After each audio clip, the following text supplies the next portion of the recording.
A mulher que esteve no centro do maior pecado do rei mais emblemático de Israel, essa foi Batseba, a esposa de Davi, que foi mãe do rei mais próspero da Bíblia. Salomão antes disso teve uma vida com outro homem. Urias. A história de Batseba se mistura à história da queda de um homem identificado na Bíblia como alguém que era segundo o coração de Deus.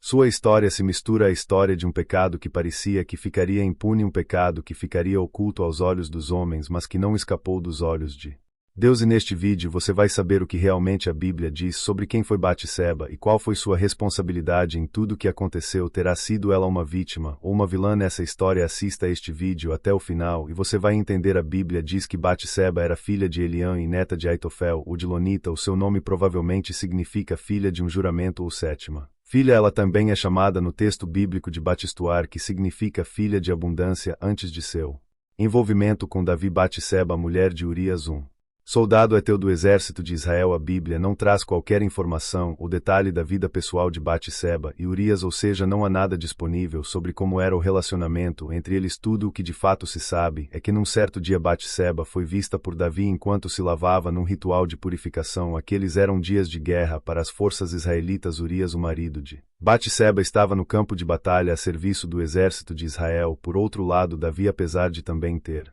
ficado conhecido na história por ser um rei guerreiro, não estava naquela batalha. Ao invés disso, ele estava confortavelmente em seu palácio e com o coração e a mente vazios para uma trama pecaminosa. E aqui chegamos à parte mais complicada e triste da história de Batseba. A Bíblia diz que do terraço do seu palácio Davi viu Batseba se lavando e a desejou. Ele procurou saber quem era aquela mulher e mesmo depois de ter recebido a informação de que Batseba era filha de Eliã, um dos seus melhores guerreiros, neta de Aitofel, um dos seus conselheiros mais próximos, e a esposa de Urias, um dos seus soldados mais leais, Davi resolveu seguir em frente e ceder aos seus desejos e ser dominado pelo pecado. Impressionado com a beleza de Batseba, Davi ordenou que a mulher fosse levada ao seu palácio. Ali ele se deitou com ela e concretizou o seu pecado de adultério. Um tempo depois, o rei Davi descobriu que havia engravidado Batseba, então ele tentou a todo custo esconder seu pecado. Primeiro, ele procurou fazer com que Urias pensasse que o filho era dele e para tanto ele mandou que Urias retornasse à cidade de Jerusalém na